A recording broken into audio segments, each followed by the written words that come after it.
Hello विद्यार्थियों, JP शिक्षा मंत्र में आपका स्वागत करते हैं। और आज हम फिर से एक नए चैप्टर की ओर बढ़ रहे हैं जो मैथमेटिक्स का है, स्क्वायर्स एंड स्क्वायर रूट। ठीक है, अभी हमारा जो क्लास में जो चल रहा है उसके हिसाब से हम ये चैप्टर चालू कर रहे हैं ताकि हमारे जो नवोदय का क्लास 5 है और नवोदय का क्लास 9 की जो प्रिपरेशन है उसमें ये हेल्प कर पाए। क्योंकि हमारा जो क्लास 5 का नवोदय का जो बैच है वहाँ पे एलसीएम डन है और यहाँ पे स्क्वायर्स एंड स्क्वायर रूट चल रहे हैं। इसी तरह सेम अगर बात करें तो 9th में रेशनल नंबर डन है और उसके बाद वहाँ भी स्क्वायर एंड स्क्वायर रूट चल रहा है। इसलिए हमने इसको कंबाइन चैप्टर हमने स्टार्ट किया ताकि उनको यहाँ पे एक अच्छा खासा बेनिफिट मिल पाए। ठीक है, सबसे पहले हम इसके कुछ बेस पॉइंट समझते हैं जिसको समझकर हम बहुत आसानी से स्क्वायर एंड स्क्वायर रूट को आसानी से समझ पाएंगे। साथ ही साथ हम आपको बताना चाहेंगे कि सबसे पहले हम कंप्लीट करते हैं स्क्वायर को, देन हम मूव करेंगे स्क्वायर रूट की ओर ताकि हम पहले समझ पाए व्हाट इज स्क्वायर। ठीक है, तो सबसे पहले हम आपको बता दें कि जो स्क्वायर है ये स्क्वायर को आप पहले किए हैं लिखिए थोड़ा सा अलग तरीके से। जैसे अगर मैं बात बोलूं कि अगर मान लीजिए 2 into 3 आपने गुणा किया है और इसका 6 हो जाता है। ठीक है, आप इसको क्या बोलते हैं, ये मल्टीपल है और ये प्रोडक्ट आपका निकल के आता है। ये आपने 2 और 3 4 सभी क्लास में डन किए होंगे कि गुणा इसको बोलते हैं, आम भाषा में प्रोडक्ट है और इसको मल्टीपल करने के बाद ये आ जाता है। अभी बात आता है कि स्क्वायर थोड़ी है। जी हाँ, ये स्क्वायर नहीं है, लेकिन अगर मैं बात करूं कि कोई संख्या है और उसी संख्या से गुणा करना, ये क्या कहलाता है, स्क्वायर होता है। जैसे हमने 3 का 3 में गुणा किया और ये 3 का स्क्वायर हुआ और ये 9 हो गया।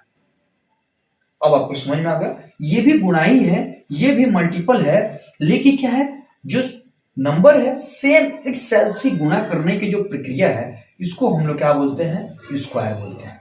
अगर हम बात करें, इससे हमने 3 into 3 किया, यहाँ पे आया 3 का स्क्वायर। अब हम आपको क्या बोलेंगे, ये 3 है, इसको क्या बोलते हैं, बेस।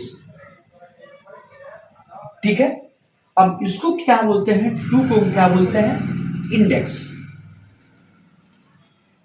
ठीक है, ध्यान रखिएगा। या इसको एक और बोलते हैं एक्सपोनेंट, ए एक्सपोनेंट। ठीक है, अब आपको ध्यान यही देना है। ठीक है, हमने जो पढ़ाया एक बार और रिपीट करता हूं, आपको समझ में आ जाना चाहिए। क्या है, स्क्वायर एंड स्क्वायर रूट को एक तरह से गुणा ही है, लेकिन गुणा किस प्रकार का है कि जो खुद से खुद में गुणा कर ले वो स्क्वायर हो जाता है। ठीक है, इसको क्या है, 3 में 3 से गुणा का 3 स्क्वायर, इसको क्या बोलते हैं, जिसका हमने 3, इसको बोलते हैं बेस। जैसे हमने यहाँ पे क्या लिखा है, बेस। और इसको क्या बोलते हैं, इंडेक्स यानी एक्सपोनेंट, या इसको क्या बोलते हैं कि यहाँ पे पावर बोलते हैं, 2 की पावर।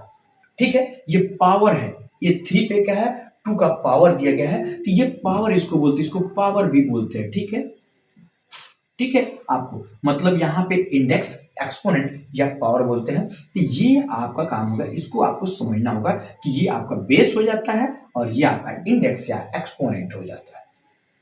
इतना आपको समझ में आ गया होगा। अगर हम बात करें तो सबसे एक और चीज आपको ध्यान रखने वाली है कि जब भी किसी संख्या से उसी संख्या में गुणा करना, ये तो आपका हो गया स्क्वायर। ठीक है, अब इसको पढ़ते क्या है, तो यहाँ पे क्या है, इसे 2 का स्क्वायर भी पढ़ते हैं, 2 स्क्वायर, इसको क्या है, 4 भी है। ठीक है, अब पावर है, यहाँ पे पावर भी इसको बोलते हैं। ठीक है, तो आप अपने ढंग से इसको पढ़ सकते हैं, लेकिन इसको क्या है, 2 का पावर ऑफ 2 यहाँ पे हो गया और यहाँ पे भी क्या है, 2 का स्क्वायर भी इसको पढ़ते हैं। ठीक है, तो एक बार और आपको बता दूं कि इसको 5 की पावर ऑफ 2 इसको पढ़ते हैं, 5 to the पावर ऑफ 2, ये आपका हो गया। इसके बाद अगर मैं आपको बता दूं कि अगर एक चीज आप देखेंगे, हम एक और आपको चीज दिखा दें, जैसे अगर आप किसी चीज का पावर निकालते हैं, किसी का अगर वर्ग निकालते हैं, तो एक और चीज ध्यान दीजिएगा, जैसे 1 है, 2 है, 3 है, 4 है, 5 है, 6 है, 7 है, 8 है, 9 है और 10 है। अब आप ध्यान देते जाइएगा, बिल्कुल ध्यान देना है ताकि आपको समझ में आ पाए कि आप क्या यहाँ पे हो रहा है। ठीक है, ये सभी की अगर हम बात करें पावर है, आप ध्यान देंगे इसको, बिल्कुल इस पे कंफ्यूज नहीं होना। ठीक है, जैसे हमने क्या 1 का पावर यहाँ पे 1 लिखा, 2 का पावर 4, 3 का पावर 9, 4 का पावर 16, 5 का 25, 6 का 36, 7 का 49, 8 का 64, यहाँ पे 9 का 81 और 10 का 00। ये जो मैं बोलने जा रहा हूं इसको आप बिल्कुल ध्यान से देखिएगा, क्योंकि अगर आप ध्यान से देखेंगे तो आपको बहुत सारी चीजें बहुत आसानी से समझ में आएगा। जैसे 1 है, आप देखेंगे तो ये 1 है, ठीक है। आप ध्यान देते इसमें मतलब जब भी किसी संख्या का वर्ग निकालना होगा, जब वर्ग होगा तो पहला काम क्या होगा, इसमें 1 आएगा। अब आप देखेंगे अब ये क्या आएगा, देखिए यहां हम लिखते हैं, यहां पे वर्ग करने पे वर्ग में आएगा, क्या हम यहां पे लिखते हैं, क्या नहीं आएगा, क्या नहीं आएगा,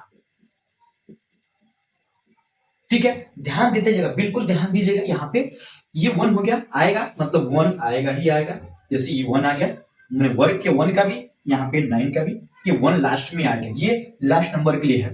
2 क्या नहीं आएगा, 2 नहीं दिख रहा है इसमें, मतलब किसी संख्या का वर्ग करेंगे तो उसके लास्ट में 2 नहीं आएगा। इसमें 3 कहीं दिख रहा है, तो जी हाँ, इसमें 3 भी नहीं आएगा।